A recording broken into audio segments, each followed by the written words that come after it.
evening and welcome to Economics Unbound. I am your host, Tandeka.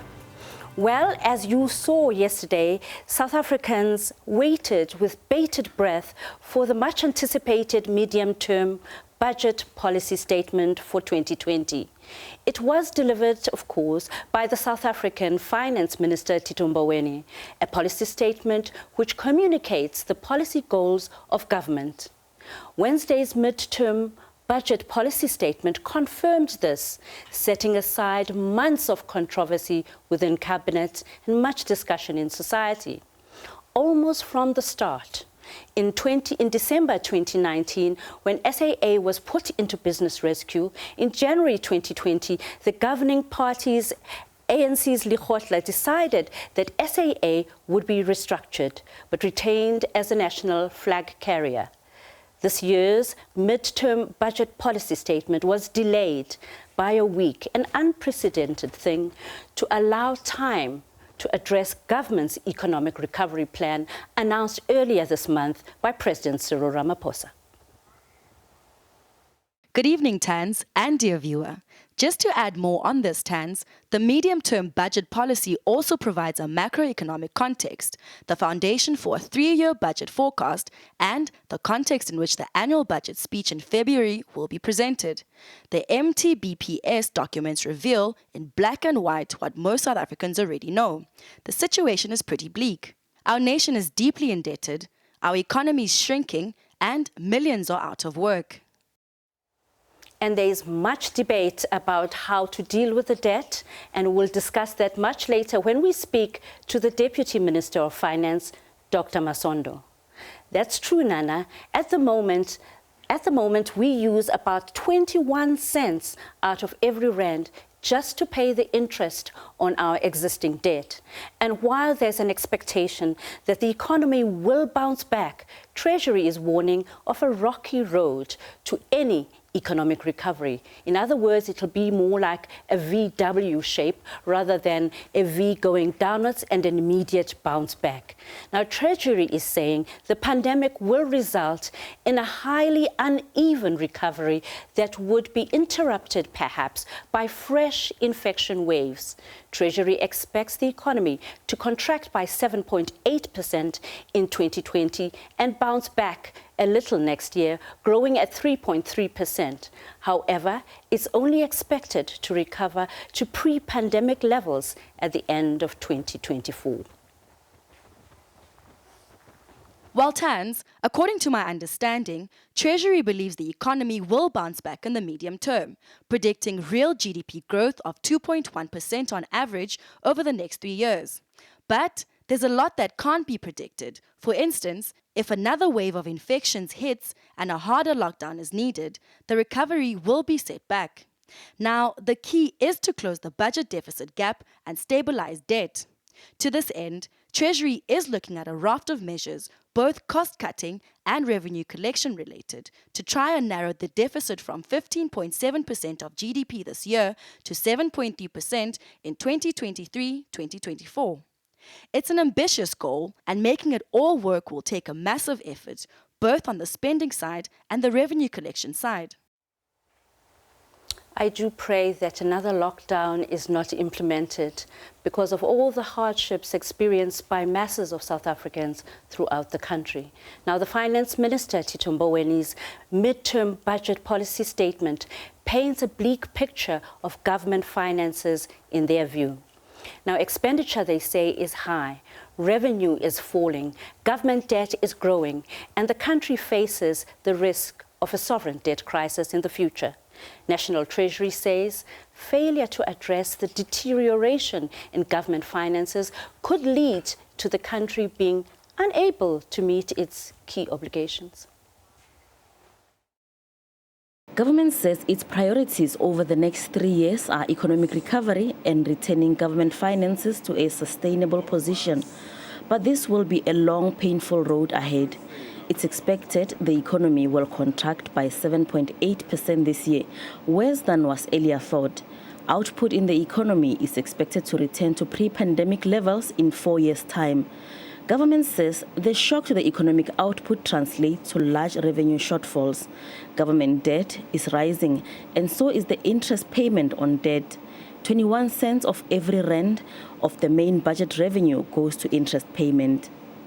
We table a 5-year fiscal consolidation pathway that promotes economic growth while bringing debt under control. The fiscal measures realign the composition of our spending from consumption towards investment and support efforts to lower the cost of capital.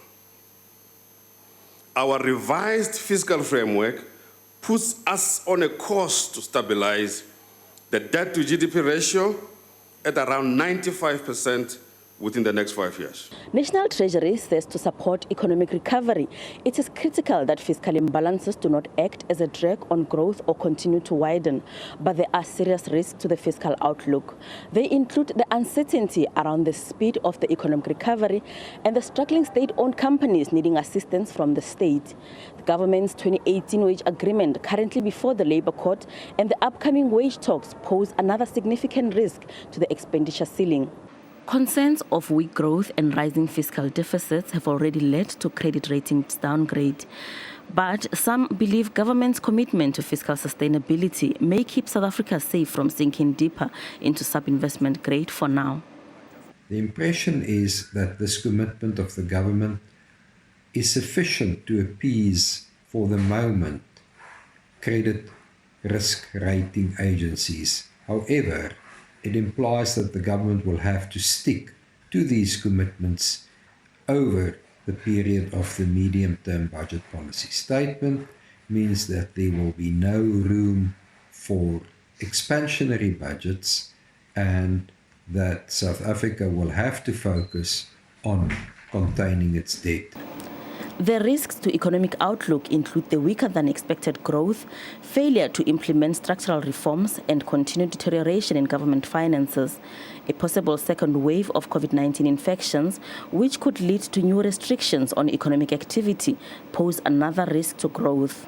Its debt projections were quite steep and to achieve, and of course that would have required more tax hikes than is currently being detailed. So it is a budget which tries to push forward economic growth, and you see that by a shift, looking at the expenditure component or the non-interest expenditure component, a shift from consumption towards infrastructure. The Finance Minister says government has begun implementing economic recovery plan with immediate measures to boost confidence and investments. This, he says, include building infrastructure, expanding electricity generation, allocating digital spectrum, and supporting industrialization and employment. Gloria Sifakomusi, SABC News, Cape Town. So SAA got its bailout billions, and just about every national department shaved off millions from its allocations. The police contributed 1.651 million. Home Affairs contributed 98.3 million. International Relations contributed 28.65 million. And Government Communications and Information Systems weighed in there with 5.9 billion, according to adjusted estimates of national expenditure. Indications are that SAA would get its billions, and that has been coming for a while. We realized this after or when Public Enterprises Minister Pravin Gordhan told the publication Political Currency that Cabinet had come to an agreement on what he styled as support for workers' retrenchments, suppliers, and plain lessors. The plans are once again uncertain. Treasury can't predict the exact speed of the recovery or the timing of it. And without a recovery in growth, there will be no recovery in revenue collection. Timing is also not entirely predictable on expenditure side either.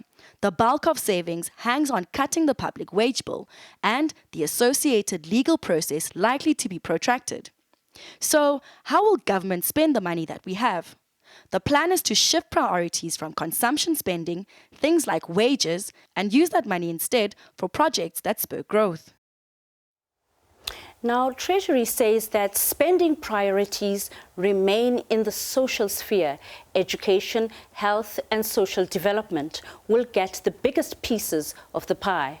But there will be some cuts to health budgets, allocations, and over the coming 3 years, that will be the case for health, specifically in the money allocated to provinces, which will require major restructuring and rethinking of provincial health services.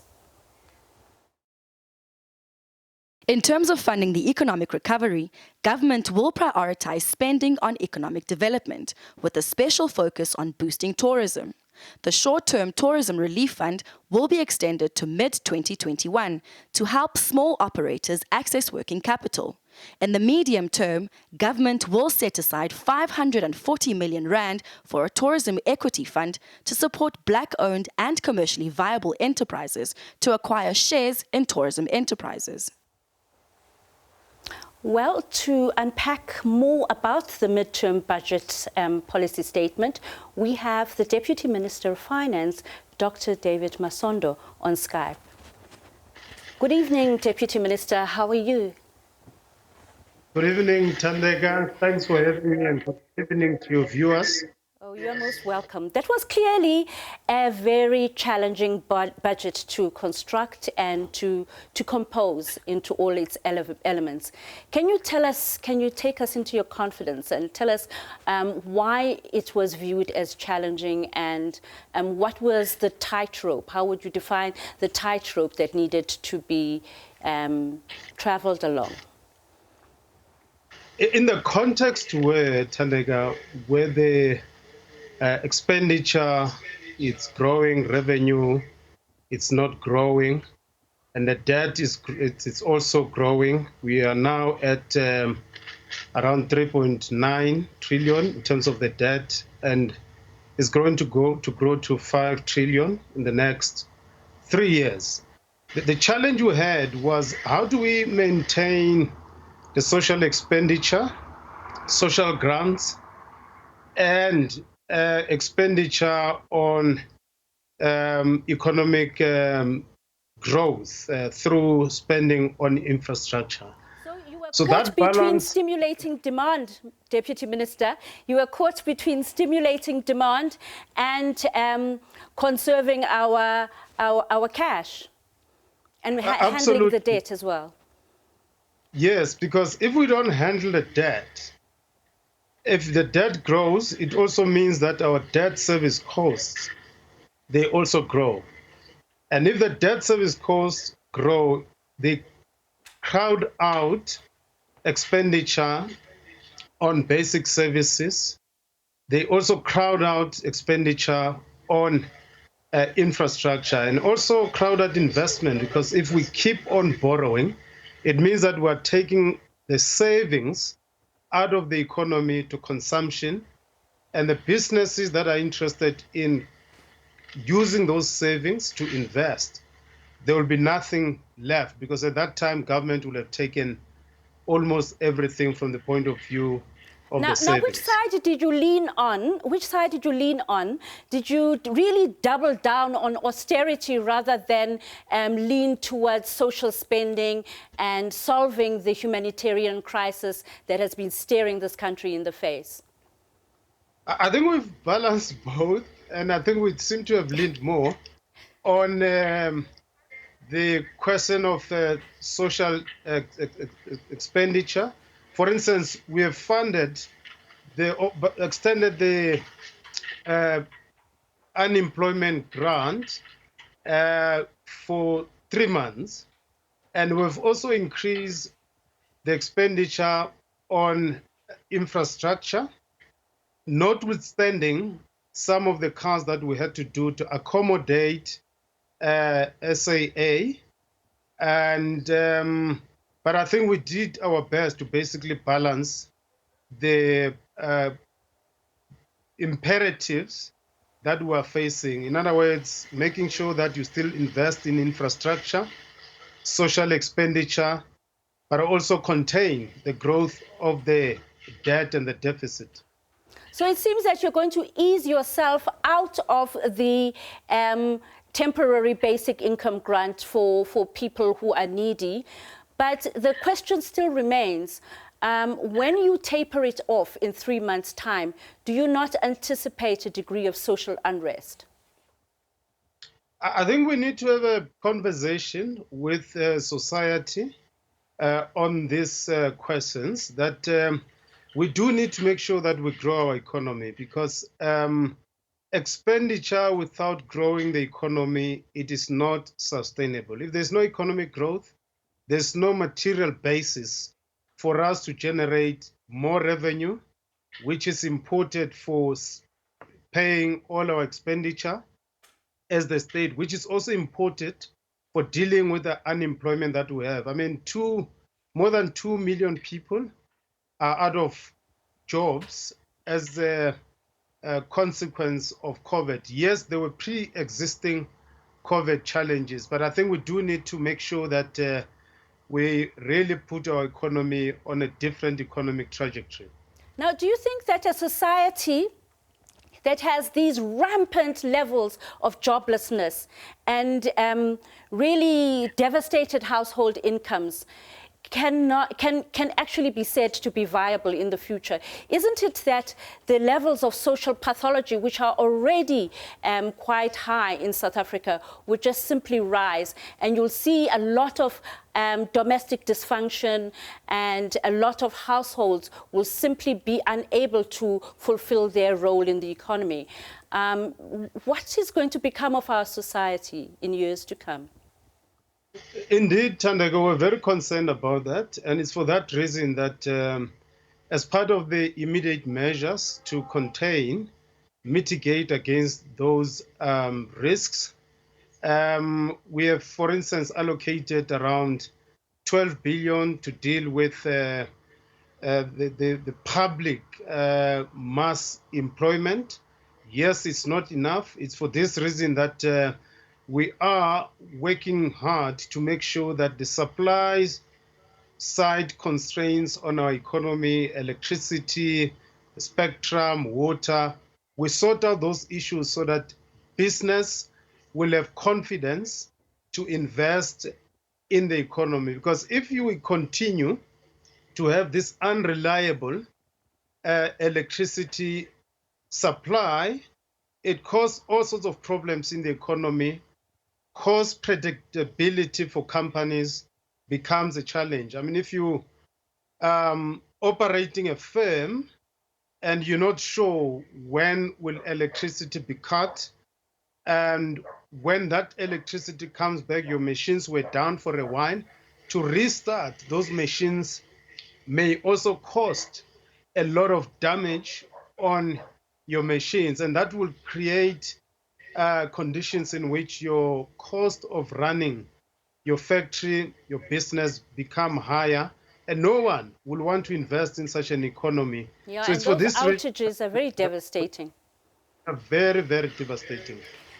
Now, Deputy Minister, can you talk to us about these 7 key conversations that the Minister said this country must have and innovate around? One of them is the funding of higher education. One of them is the public sector wage bill, etc. Can you just outline why you have chosen these 7 areas and what would solving them help us with?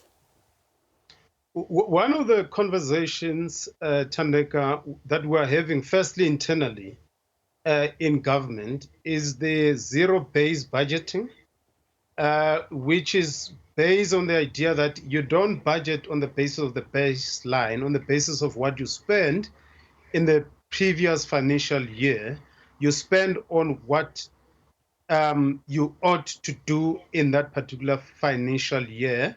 And we're starting now with the expenditure reviews, all departments and the entire government, to begin to look at whether what we're spending on, it's worth it, whether we can't amalgamate certain departments, certain policies.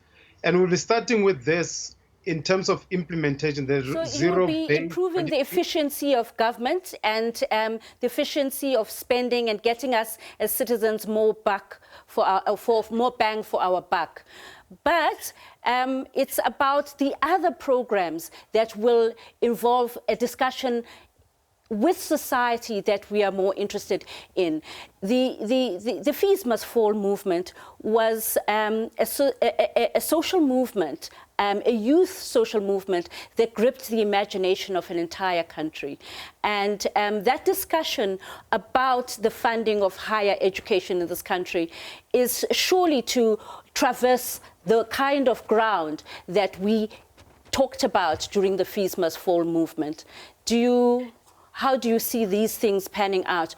And what about the other discussions of the 7 that we are likely to have? We assume that you will handle the government finances part of things. And what about the conversations that involve us?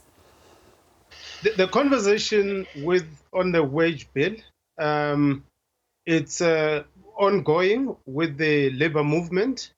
And I think Minister Mkhunu is leading that conversation very well. There are certain areas that between ourselves and the labor movement, we could not find each other. And that matter, it's in court.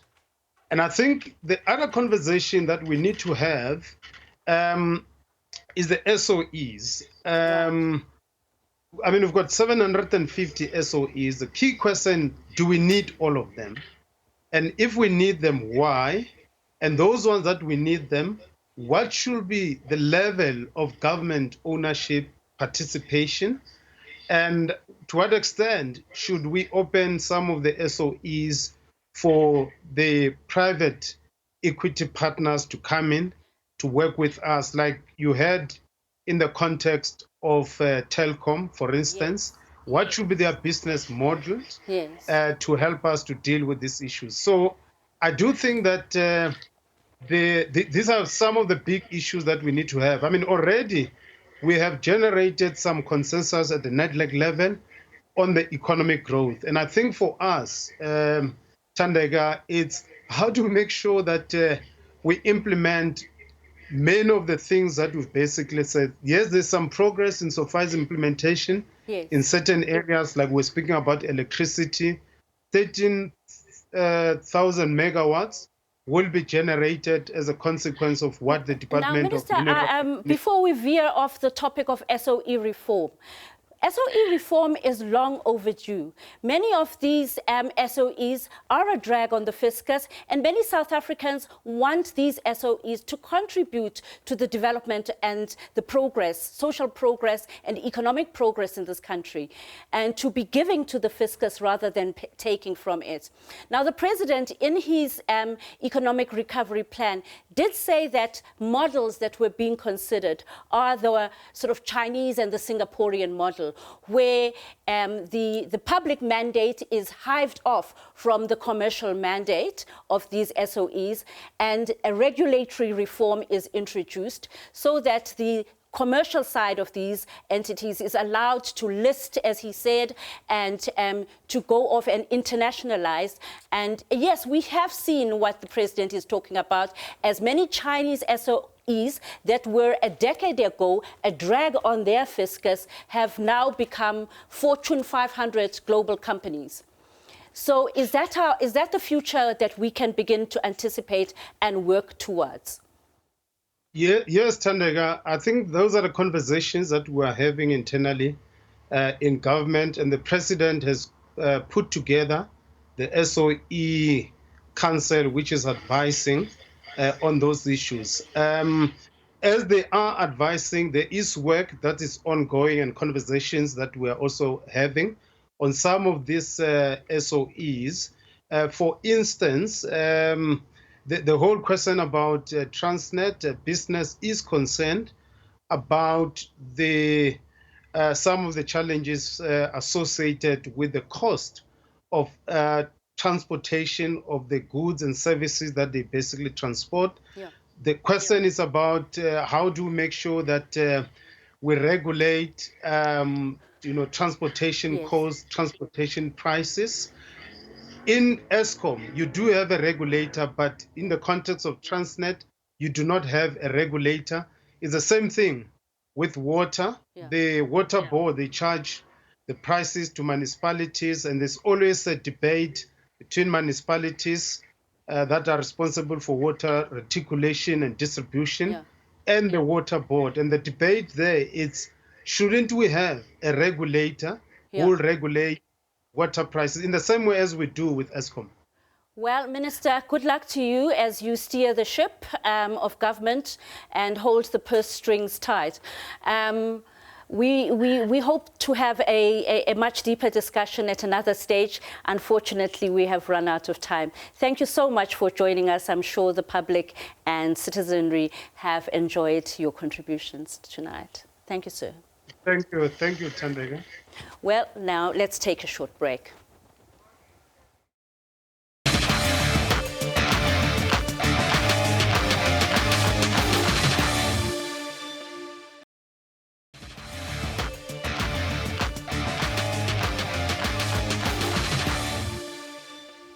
Welcome back. Now, various lobby groups gathered outside Parliament before Finance Minister Tito Mboweni delivered his midterm budget policy statement.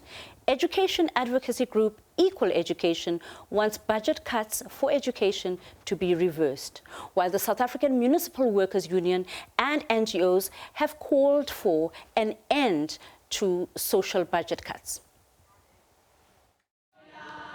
Calling for an end to what they see as a trend of deprioritizing basic education. Equal Education says the supplementary budget tabled in June has reduced the overall education budget by over 2 billion rand. And this, they say, has dire consequences for development within basic education. Over thousands infrastructure projects will either be delayed or completely stop as a result of this budget cuts. But we also know that in the midst of COVID, a lot of the issues that came up is food sovereignty. And so learners, depending on 9 million learners to be exact, depending on a school meal a day, we're saying that should be a priority, which means that there should be additional funding towards not only infrastructure, but to the National School Nutrition Program. With growing unemployment and rising poverty in the country, members of the Black Sash have called on Mboweni and by extension the government to prioritise the need of the poor and vulnerable who depend on social grants. They've only extended the caregiver grant for 3 months. We are still in a state of disaster, and they are stopping the caregiver grant of 500 rand and the top-ups to the other grants. Also, the SRD grant is only 350 rand. How can people live when the food poverty line is 585 rand? So it's important that when you look at the budget, that you have to look at it through a human rights lens. There's been vehement opposition to a bailout for SAA. We think it's morally indefensible to do that when so many millions of South Africans are suffering right now. They've lost their jobs and their income, and there are so many other urgent things that we should be spending that money on, not on bailing out a bankrupt state-owned company that is not going to work. Unemployed groupings and NGOs joined trade union SAMU in demanding jobs, decent pay and an end to retrenchments. That budget speech, it needs to talk to the poor, it needs to speak to the excluded. The excluded no longer have a voice, but with SAMU and through its campaign and its exclusions, we are able then to say that they have a voice, where we are saying to the minister that his budget today needs to speak to creation of jobs for the people. Protesters have all supported Equal Education's demand for increased funding for basic education. Vanessa Puna, SABC News, Parliament.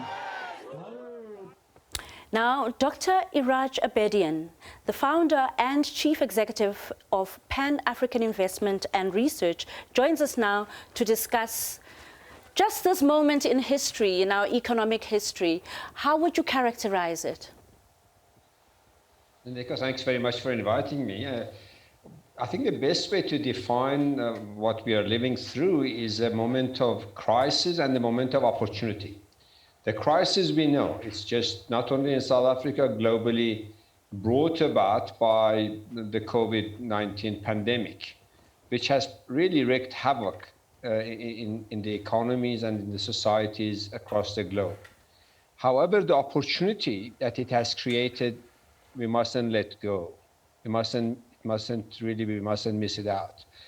And that is to rearrange everything, to rethink, reimagine, and restructure in a meaningful way, not in a political terminology, in a substantive way that, as some of the people in the clip were saying, that the whole economy and the running of the society, and particularly the running of the government sector, must become people-centric, not to be run by these conventional historic norms and ways of doing business, which we know does not deliver welfare and prosperity to people. So that's the moment in history. Now, you almost sound like the Pope, because the Pope was reflecting on exactly the same kind of issues and asking the question as to whether this form of production and the arrangement of society called capitalism is actually working for all people, whether it's actually humane to continue with the kind of rough kind of capitalism that pays no heed to issues of inclusivity and issues of distribution of income and wealth. I think, Ndeka, I didn't hear the Pope, but I can say I agree with half of it, because there is not only capitalism, crass capitalism, but also crass statism, the way the states are run. This combination has become a very lethal cocktail. The fact that those who are in the state, they just carry on as if nothing has happened. There is no sense of urgency. There is no sense of reimagining their role and the way the resources should be used. So the combination of the two has caused a real, and continues to cause, a real welfare and social angst right across the globe. So we need to rethink it, reimagine it, and redesign it. And many globally significant publications and articles have been written on precisely this topic. And some have gone further to say that South Africa's decision to double down on austerity, as some other emerging markets have, is wrong. And there are voices increasingly inside the IMF and the World Bank that are saying, rather lean towards spending and increase social spending in order for you to avert a humanitarian and a social crisis and create more economic problems down the line. Thandeka, I would submit that if you just spend and stop there, you're also heading for a disaster. Yes. It's not about either or. We need to spend where we have to spend, but at the same time, with the same urgency, we have to rebuild our economy so that we have down the line the revenue to make up for the spending that we have to do. Yes. It is that part of it that's left at the moment completely neglected. We In are this not context, paying enough. Sorry to interrupt you, but I was just imagining that you were going to say that business, civil society and other sectors must also shift shape under these circumstances and think of new ways of engaging in the social dialogue to have better outcomes for all. Absolutely, Thandeka. We can't talk about dialogue without action. We need to move from dialogue to action, to implementation. Dialogue by itself can cause crisis if we just keep talking and not doing. So we need to do things, and the government needs to lead, and business, and of course other stakeholders within the society, they have their functions. All of us have got a role, but there is no way of getting away from the fact that the key player here that needs to reimagine itself is the government leadership. Yes. For example, if we think that in the middle of this crisis, the cabinet function is still the same.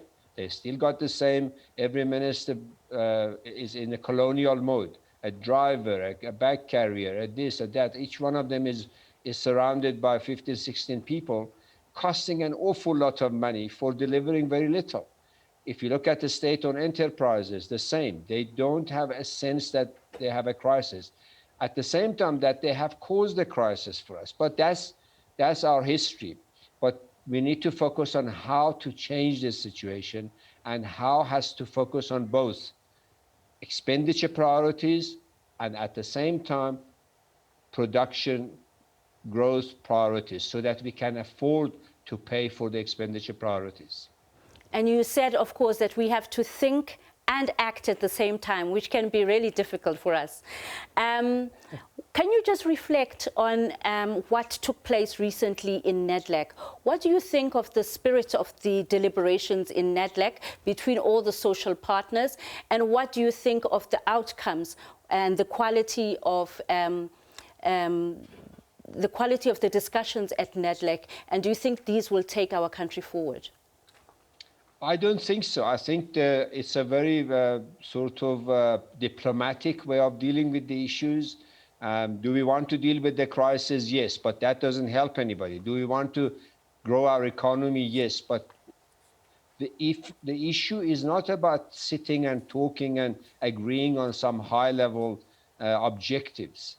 Of course, when they all came out, unions had a different tune. Business wanted something else. The president was something else. All of it is because the NEDLAC has become a talk shop. It's not an action shop. And the economy does not need talk. We need to do things. And in order to do things, and in the process of doing things, if we ever get to do it, differences will emerge. But we must sort out differences in the process of implementation and doing, not sitting around and talking and talking. One says you are a neoliberal, the other one says no, you are a capitalist, the other one says you are a socialist, the other one says, and we're putting label on each other. 2 days later, the president tries to put a sort of spin on it, and the reality doesn't change. NEDLAC would become a much better place, or any other forum, if we do it and we come back to assess how we did it. Where did we go wrong? Where could we improve things? Where we could become more efficient? Indeed. Not sit days to no end, talk about how we're going to do it and never do it. Now, I thought that you were going to tell us that the moment we're in is quite akin to the moment after the Second World War, where there was economic devastation, but there was a lot of action and a lot of thinking, particularly in the Western world. And the action and the thinking together led to a period of a golden period of economic prosperity that perhaps only petered out in the mid-1970s with the oil crisis. So what is it that we can learn from that period in history and implement and do that which led to a golden age? Tendego, that's a very good reference, historic reference. That moment of crisis, and it's important to bear in mind that the Second World War, devastating as it was, it really was a European phenomenon, with Japan and America getting into the war a bit late. But all in all, it affected about 14% of the population of the globe. COVID-19 has affected more than 90% of the population of the world. So it's a far more global crisis. Unfortunately and regrettably, at the global level, we do not have the type of leadership that emerged after the Second World War. Right. We had how did this leadership that we have now at a global level and at a national level, how does it differ from the sort of caliber of leadership and the sense of mission that we had at the end of the Second World War? You see, that's a fascinating insight. After the Second World War, we had a leadership that first recognized that there was a sort of undeniable interdependence of nations emerging, that people had to work together. Globally, we had to get the problem sorted out. So it wasn't just German or French or American or Japanese or Russian. It was all of them. So that sense of leadership, that sense of interdependence of nations and their prosperity and their survival led to an agreement that what is now the United Nations was born, with a lot of institutions around it, such as the World Bank for the reconstruction, such as the IMF for financialization, financing of these countries, et cetera, So that leadership, compared with the leadership that we have now, everybody now wants to make their country great. Trump wants to make America great. Chinese are taking care of Chinese. and Eurobonds, instead of getting together, they are splitting different ways. And that's exactly the type of leadership that we don't need. We cannot afford to have it, but unfortunately we have it. So that's the comparison between our leadership now and leadership after the Second World War. After the Second World War, there was a very urge to get these institutions of the global governance, such as the UN, such as the World Bank, such as the IMF, working for the globe. Today, WHO is operating as if the nations are fighting at WHO. Now, America now our country and our president took the route of multilateralism and a respect for multilateralism and reaching out to the rest of the African continent and trying to elevate the concerns of Africa in the community of nations. And we've seen that repeatedly done by President Ramaphosa on a number of different international fora. But locally, domestically, do you think that the economic recovery plan and the midterm budget policy statement rose to the occasion yesterday? Absolutely not. And President Ramaphosa has been spot on at the global level, at the continental level, to rally the cause of Africa or rally resources and leadership behind the African cause. Absolutely right.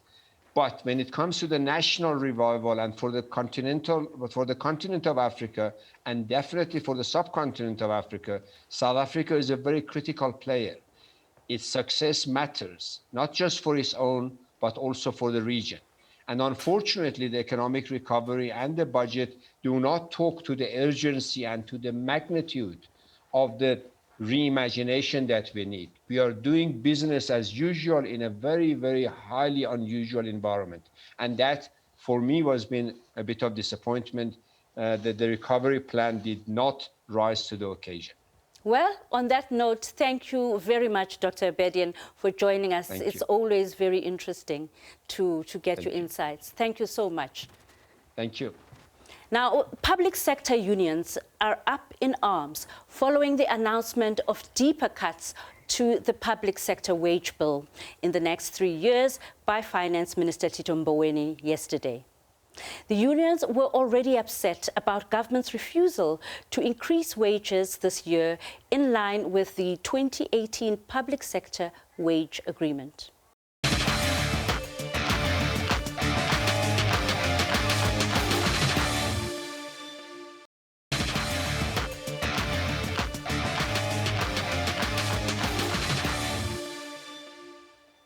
Now, welcome back. We continue conversations about the midterm budget policy statement. And on Skype, we are joined by Dr. Sharon Smulders from the South African Institute of Chartered Accountants and Bonolo Ramogele, Treasurer General at the Black Business Council, and Patrick Matidi from Aluwani Capital. Welcome, Bonolo, and welcome, Doctor. Thanks for joining us, and let's start with you. What was the take of Black Business? Can you just summarize how Black Business felt about yesterday's budget statement? Thanks, Thandela, for having us on the program. First and foremost, the BBC fully appreciates where the Minister of Finance is and where the status of the finances of the country are sitting, basically. And we couldn't expect much, given our situation. But we wanted to see more and hear more when it comes to the Public Procurement Act, because as you would know, that the medium-term budget policy statement is not necessarily the budget, but it sets the tone of what is going to come in the budget and in the new year. So we wanted to hear an affirmative, stance and way forward to say that when is the Public Procurement Act going to be, come into law? And also, we wanted to hear... What exactly are you looking forward to in terms of that act? I know that the Black Business generally wants public procurement reform, and so do other political parties. But what are the main points that you would like to see? In fact, we don't even want it reformed. We want it totally repealed and replaced with the Public Procurement Act. that is going to be pro-black business, pro-small business, and also that is going to stimulate localization, because the current procurement legislation of the country does not allow government, even the same government, to procure locally and also to support locally made products. And the other issue that we wanted to see in the budget coming out strongly was the loan guarantee scheme, that it must favor small businesses. But the minister did not go to town and actually say that it's going to be expanded and include specifically black-owned businesses, because the 200 billion rand scheme as it stands has benefited only 75% white-owned businesses. So we wanted to see those two major issues. And also the minister did not give a full detail on how they're going to stabilize the debt, which is very important over the next 4 to 5 years, because a debt-ridden society is going to end up using its resources to pay interest as opposed to paying social services that are so needed by the broader public. And lastly, on the issue of curbing expenditure, look, we do welcome what the minister is saying in terms of dealing decisively with the wage bill, because currently we're spending more of our budget on employee costs rather than spending it on productive machinery, capex, and so forth to get the economy moving. But that wage bill needs to be negotiated in a manner that is sensitive, taking into account that already this matter is before the courts, and the unions need to be taken serious in that regard, and negotiate in a manner that is not going to collapse the public service. Right. Let me bring you in, Dr. Smolder. What was your take on the budget, and what would you have liked to see? Yes, so my take on it, it was disappointing once again. I think what we saw was, again, a whole lot of promises being made in previous budget speeches, those promises not being kept. We saw, again, estimates that were being made in the previous budget speeches not materializing. And that is quite a serious thing, specifically if we're looking at the growth prospects and the estimates relating to growth, because the revenue the revenue income is based on those growth prospects. And if we don't achieve those growth prospects, the revenue doesn't come in. The concern with that is, though, is that the expenditure is linked to the revenue. So we can spend as much as we get in. And if we give the country the budget, we're saying this is your budget based on these growth estimates. So we spend the money that we think we're going to get based on the growth. If the growth doesn't happen, what has happened is our revenue doesn't come in, and we have actually spent that money, leading to the deficit. And then, as my previous speaker has said, is that the debt just rises. And that takes out money that could be used productively in the economy to help the police, to help the healthcare system, to help teachers. So what do you think the problem is? Why do we constantly not get it right, even at the policy level? Well, it starts at the policy level. You know, this has got to be pushed down from the top, because unless there are consequences, and I think that's what's happened here, is that we've said something we want it to happen, but there's no consequences if it doesn't. So there's no management, and it has to be active management. And you can't have management on a yearly basis. It actually has to be on a monthly basis. So you need to run the budget of the country and the municipalities and the provincial offices as a business. And you need to keep track on that. You can't do that once a year, twice a year at least. It has to happen continuously. And as soon as you see there's a slippage, that needs to be stopped before it becomes a big slippage. Well, the minister did say that we've got no room for slippage. Bonolo, I'll give you the last word as we have seriously run out of time.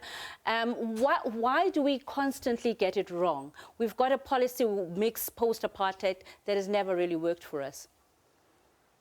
Look, I don't think necessarily that we get it entirely wrong. It would be, grossly inaccurate and unfair on the government that it gets everything wrong. In fact, the government has done quite a lot in the past 25 years, 26 years since... but per capita incomes are declining, poverty is rising. The collapse of apartheid. So the biggest problem that we need to deal with decisively is to dismantle apartheid economic ownership pattern. Yeah. Because our country currently is basically still the same economic system that was thriving under the apartheid system. So in terms of policy, the policies that we actually have put in place have not gone far enough to deal decisively, with the legacies of that particular evil and vile system. Make sure that Black people are put at the forefront of the economy, and Black people are put in irreversible economic positions of power. Okay. So I think from a policy perspective, that is the one thing that we would want to see the country going to town with, instead of dealing with issues at a superficial level. Well, Bonolo and Sharon, we have unfortunately run out of time. Thank you very much for joining us this evening. It's a debate that will continue over many, many invitations to come onto Economics Unbound. On that note, thanks for joining us and good evening. Thanks for watching Economics Unbound. Good night. Khonandin Mawet.